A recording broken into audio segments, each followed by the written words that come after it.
Hello there. How is everybody? This video is going to be probably one of your favorites because you really don't have to look at me.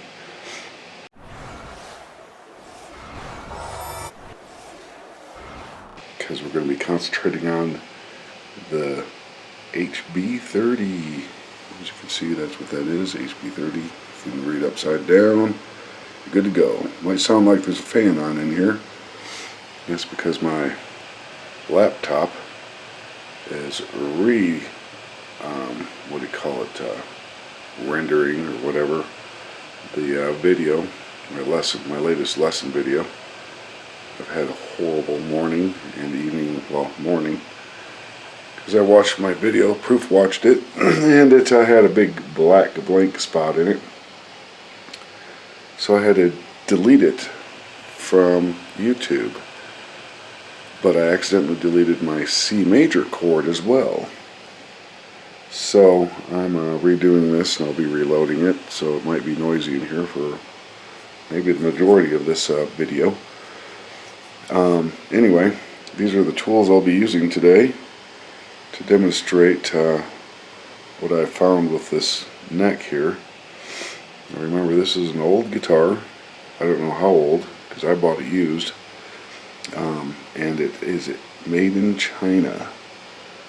It has always been a great playing guitar, and still will be, I'm sure. Great sounding guitar. But we're going to take a peek at some issues that I've found with the neck. And some of them I'm going to fix, some of them I'm not going to fix. And I'll tell you why. Anyway, we'll get on with the next stage of this promptly. So, the issues that I found with this neck are not horrible. They won't affect what I use this guitar for. I don't do soloing on this guitar. No heavy riffing. But I'd like to be nice and clean and maintain it nicely. So, as far as the tools go, I got these gizmos here, which are radius gauges. And I'll let you know what that's all about if you don't know. But they're cheesy ones. I need to get some real tools actually. And this here is a Walmart credit card. You can have the number if you want. It won't work because it's a dead one. And what this is used for is to see if there are any frets that are high. And I think I found some up here somewhere. And they do actually sell tools to do this stuff. This one's a little rocky, so this fret here is a little higher than these two. And once you get, in this area, you can really start kind of checking the smaller ones, or the closer together ones. So that's what that's for. I didn't find anything horrible, as I went along the neck. This one's, this one's a little bit high by comparison, which could be a problem in that area. There are some, I don't know if it's even going to be visible, but there was some flattening. Maybe you can see a little bit right here. Some flattening going on, which isn't a big deal. I've decided to do a mild fret and recrowning on it, nothing heinous, because there's some things I can't fix, like I found some distortion in the the fretboard here, the rosewood, and it follows this dark line, which is, I don't want to say bizarre, because it probably isn't bizarre. It's an imperfection in the wood. I mean, it looks kind of stylish, but not really.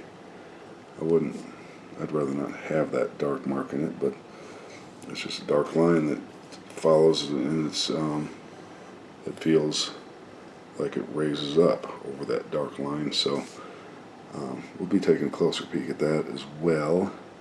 And also there is zooming time, an issue with the bridge that I will go over. Nothing major, nothing the file can't handle. And so we'll check that out. And then hopefully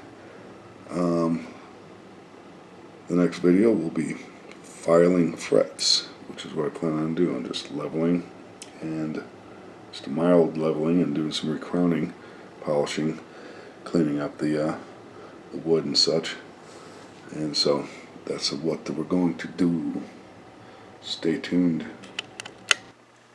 Okay, for those that don't know necessarily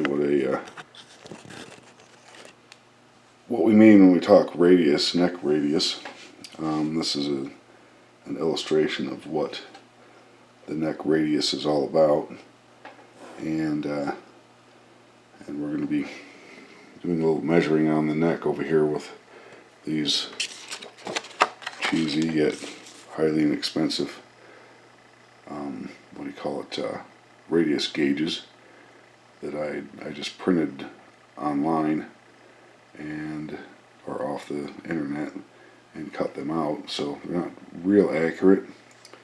I'd like to get a set of real ones, and I might do that when I order a new jumbo fret crowning file bit for my crowning tool. Anyway, so if you imagine a circle that is 12 inches in radius, and you put that over your neck, say you put your neck through, and this is where your neck is. That's what, say, what do we have? 12. That's what the 12 is. So this tool here, and any tool like it, is just this much of a full circle. And that's what means 12. So if this was 14, then it would be 14. If it's 20, it would be 20. You know, the radius of the circle that you're working with. Okay, well, let's take that closer look at this particular situation here. I'm keeping the lights rather dark in here. I usually use more lights, but to see this, I want to make sure that that we can see what's happening. I think I decided to go with the 16 on this because it actually covers the best. These might not be that accurate, but we're going to give it a shot anyway. So let's turn on the light. Sorry if you got blinded, but as you can see right here, I don't know if you can see that or not. I should zoom in a skosh. Let's move it in. See that, that it covers fairly well the radius of the neck here. Actually, I think if I move to maybe 14, or 14 actually does even better. Okay, we'll go with 14. So it covers relatively well. Can't see a whole bunch of light coming through the bottom of it. And as we move it up, it varies as we go up with the card here. You can see that in this spot here, it's starting to valley a little bit, or what looks like valleying a little bit in this area right here. And that's that, where that line is becoming even darker, the line in the rosewood, if that's indeed what it is. Back it up a little bit and see if we can get, I'm going to have to move my light boom, I think, up to here. Sorry about the blindness. Or not blindness, the blinding light, so to speak. Oops, I have it on top of my dealio. So when I get it up here, it gets even worse. If you can see that. Let's see. Yeah. Well, let's start off here. So there's some valleying going on here, and it's really high right here, and I want to see if I can get this spot all the way up here where it is actually the worst. I may need to let's see, yeah, you can't see that from that angle. I'm going to fix this to where we can see it better, and I'll be right back. So I actually found that the 12 radius shows it best up here. You can see, let's see, get it over here. No, maybe not. It looked better a minute ago. Let's try the 10. I was trying to illustrate. Well, now you can see,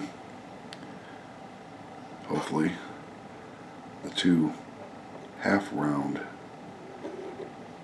light situations there. Let me actually pick this up and try to get a view of this shadow here. I can't see what I'm doing right now. My viewfinder is not facing me, but if you can see the two half round dealios there, and right where the line is, the light disappears. So that shows that there's obviously an issue in that area. Oops. So what I'm going to do about the wood itself is absolutely nothing. The way I discovered it was I felt it. I can feel the wood is high right here. It's like whoop, whoop. And it continues. It follows that dark line. So maybe in the future, if you're looking at a guitar and you see the neck has a dark line down it, crossing it or whatever, going laterally with the neck, then you may want to skip over that one. I don't remember it being like this. It may just be that it's aging and drying out a little bit more. So you can almost see it in the light here. You can almost see, I might be able to get a shadow of it from this angle. Don't know. I haven't tried that yet.